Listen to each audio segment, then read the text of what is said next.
Endrick Leon.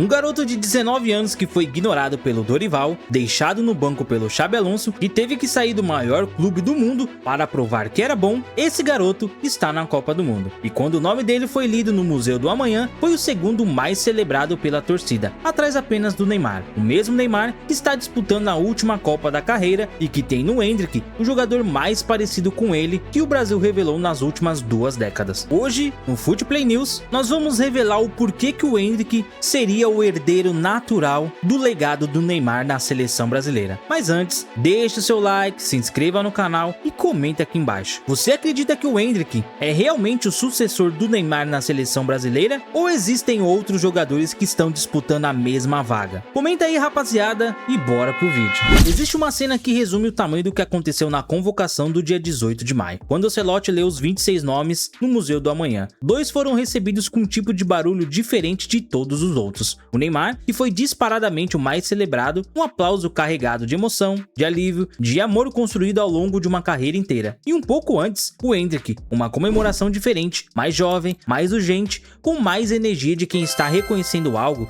que está sendo construído, mas que já parece inevitável. Essa diferença de tom entre os 2 aplausos diz mais sobre o momento da seleção brasileira do que qualquer análise tática. O Brasil está ao mesmo tempo se despedindo de uma era e conhecendo quem vai começar a próxima. E a torcida, que sempre soube antes dos técnicos quem é diferente, reconheceu os 2 no mesmo evento, um chegando pela última vez e o outro chegando pela primeira. Para entender por que o Endrick é o herdeiro natural do Neymar, não uma cópia, não um sucessor fabricado, mas o herdeiro real, a gente precisa entender o que o Neymar sempre representou, que vai além dos gols e das assistências. O Neymar nunca foi só um jogador, era o cara que a torcida cantava o nome antes da bola rolar, que mudava o humor de um estádio inteiro quando tocava na bola, e carregava a esperança de um país não porque era escalado para isso, mas porque tinha algo dentro dele que fazia as pessoas acreditarem que quando ele estivesse em campo, qualquer coisa era possível. Desde o início do ciclo da Copa do Mundo de 2026, Endrick é o jogador que mais marcou com a camisa da seleção, 3 gols em 14 jogos. Atrás dele está Matheus Cunha, que fez 12 jogos e marcou apenas 1 gol. Mas o dado mais importante não é esse, é que quando o Endrick entrou em campo contra a Croácia em menos de 15 minutos para jogar, a torcida americana gritou o nome dele antes mesmo dele tocar na bola. Isso não é estatística, é reconhecimento, e é exatamente o que Neymar gerava há 15 anos. O Vinícius Júnior e o Rafinha são jogadores extraordinários. O Rafinha fez uma temporada histórica pelo Barcelona, terminou entre os 5 melhores do mundo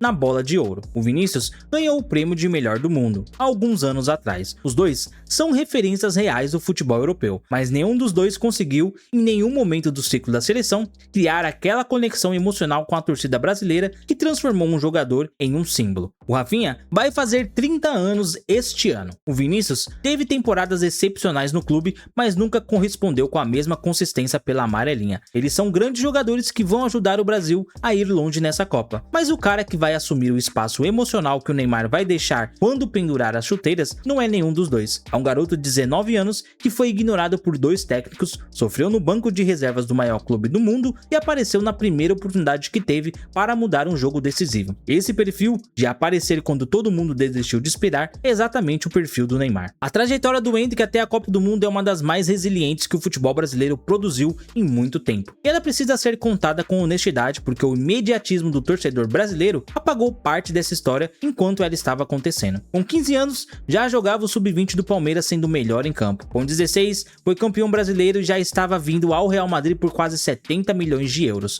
Com 17, foi convocado para a seleção principal e marcou nos 2 primeiros jogos, Wembley e Bernabéu. O mundo inteiro estava de olho. Então veio o Dorival Júnior, que havia estreado o Endrick fazendo gols, que havia visto o garoto decidir amistosos contra a seleção de alto nível e que chegou na Copa América e simplesmente não utilizou o jogador da forma adequada. O Endrick ficou com menos minutos na fase de grupos da Copa América do que havia jogado nos 2 amistosos anteriores somados. Sem explicação técnica convincente, sem argumento que justificasse a decisão, foi foi um dos maiores erros de gestão de jovem talento que a seleção cometeu nos últimos anos. Depois da Copa América mal aproveitada, o Endrick voltou para o Real Madrid carregando o peso de uma narrativa que estava sendo construída contra ele, de que não havia correspondido quando teve a chance, de que o hype era maior do que o talento, e o ambiente que encontrou no clube não o ajudou. Com o Ancelotti, existiam minutos, mas eram escassos, artilheiro da Copa do Rei, mas invisível na La Liga. Com Xabi Alonso, ficou atrás do Gonzalo Garcia na hierarquia, um espanhol mediano passando na frente de um garoto que havia marcado no Bernabéu pela seleção brasileira. Havia períodos de mais de 10 jogos consecutivos sem entrar. Para qualquer jogador de 18 anos com a ambição e o talento do Endrick, esse ambiente seria suficiente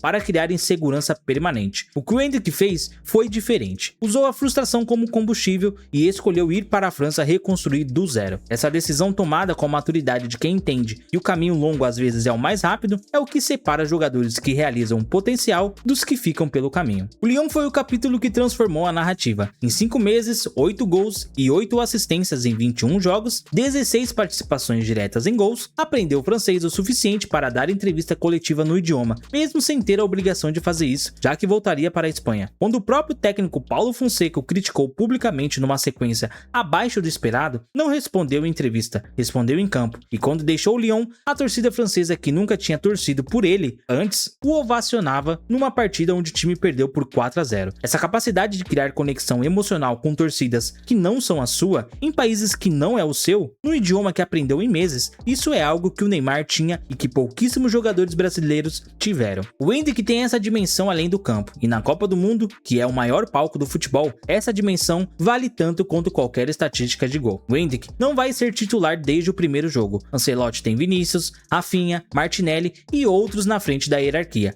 Mas quem acompanhou o que o garoto fez em cada oportunidade que recebeu, sabe que titular não é quem começa, é quem decide. E o Endrick tem o instinto de aparecer nos momentos que importam de uma forma que não se treina. Você tem ou não tem, ele tem. E numa Copa do Mundo eliminatória, onde um jogo travado no segundo tempo de um mata-mata pode definir tudo, esse instinto vale mais do que qualquer posição na hierarquia da escalação. A pergunta que o futebol brasileiro vai começar a responder nessa Copa não é se o Endrick vai brilhar, é quando ele vai assumir definitivamente o protagonismo. A convocação de Endrick confirma a aposta de Ancelotti em um atacante jovem, com projeção internacional e capacidade de atuar em diferentes funções no setor ofensivo. O técnico explicou que quando falava sobre o atleta como nome para o futuro, referia-se a esta Copa do Mundo, e não apenas ao ciclo seguinte. Essa declaração do próprio Ancelotti é reveladora. Ele não convocou o Endrick para aprender, convocou porque acredita que o garoto pode contribuir agora, e um técnico com a história do italiano não traz jogador de 19 anos para a Copa do Mundo como investimento de longo prazo, mas porque enxerga algo concreto que os outros ainda estão tentando quantificar. O Endrick vai jogar essa Copa. Quando jogar, vai deixar a torcida com a mesma certeza que sempre sentiu quando o Neymar estava dentro de campo, de que algo pode mudar a qualquer momento. O Endrick tem uma característica de personalidade que vai muito além do futebol e que o aproxima do perfil do Neymar mais do que qualquer estatística poderia mostrar. Quando perguntado sobre a possível convocação do Neymar antes do anúncio, em vez de fazer lobby ou de se posicionar de um lado, ele disse algo que revelou uma inteligência emocional impressionante para um garoto de 19 anos. Ô Endrick, como é que você acompanha toda essa discussão envolvendo o Neymar? Eu sei que é difícil demais, né, falar de um companheiro de profissão, de falar sobre Neymar, tudo reverbera, né, tudo ganha um tamanho grande, mas é impossível dizer também que você não acompanha de alguma forma, né? Há uma divisão hoje de sentimentos, tem gente que fala que ele já não tem a mesma intensidade, outros defendem que Neymar é Neymar e sempre vai ser alguém diferente. Você tem alguma opinião sobre isso? Não tem uma decisão muito formada, porque a gente sabe que o Neymar é o Neymar, é um grande jogador, um jogador que eu pude ver o último jogo dele contra o Atlético Mineiro e a gente vê que o Neymar é um grande jogador, é um jogador incrível. E eu fico muito feliz de poder ver ele jogar, poder ver ele bem, ver ele agora com a família dele, com as filhas dele, ver que ele tá bem no Santos. Eu espero que Deus possa abençoar ele para que ele não tenha nenhuma lesão, que ele possa conseguir jogar o máximo de jogos possível para poder, pelo menos, ter sido cotado, sabe, para a seleção. É um grande jogador, a gente sabe do potencial incrível que ele tem.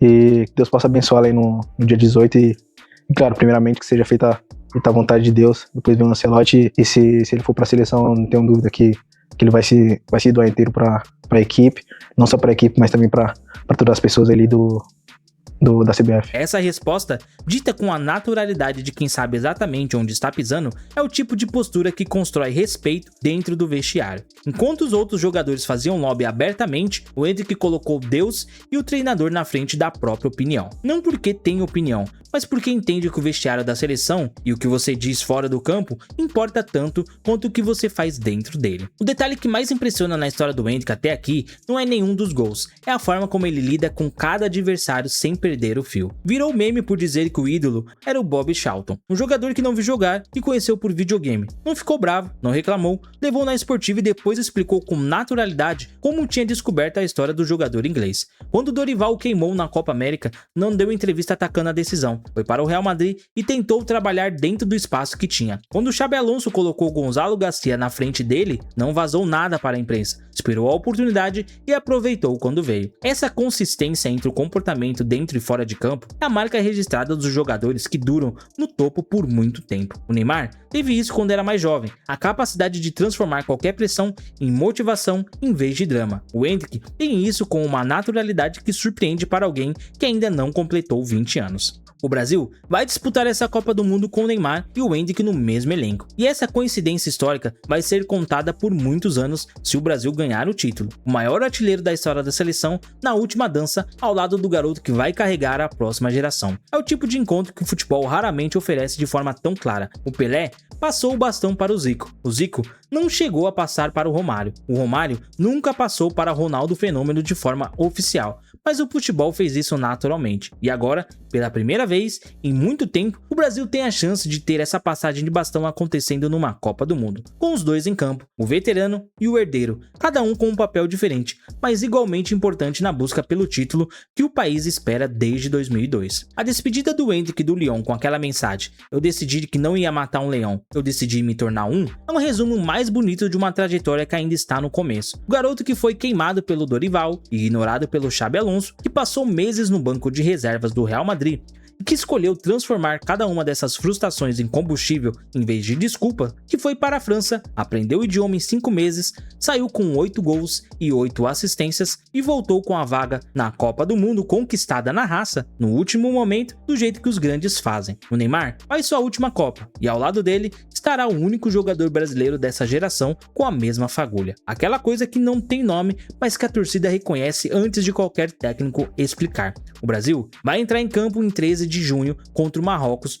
com a história mais improvável e mais emocionante que o futebol nacional poderia contar nesse momento. O Endrick vai estar lá, ainda com 19 anos, ainda com tudo pela frente, esperando a sua vez de mostrar que o bastão já é dele. Mas e aí? Na sua opinião, você acredita que o Endrick é o herdeiro natural do Neymar na seleção brasileira e ele vai brilhar nessa Copa, ou a pressão ainda é cedo demais para ele carregar? Deixe o seu comentário aqui e não esquece de se inscrever no canal e deixar o seu like, beleza? Rapaziada, eu vou indo nessa e até o próximo vídeo. Ela seu chão, craques em ação, análise no som, Futplay é paixão, Futplay é paixão, Futplay é paixão.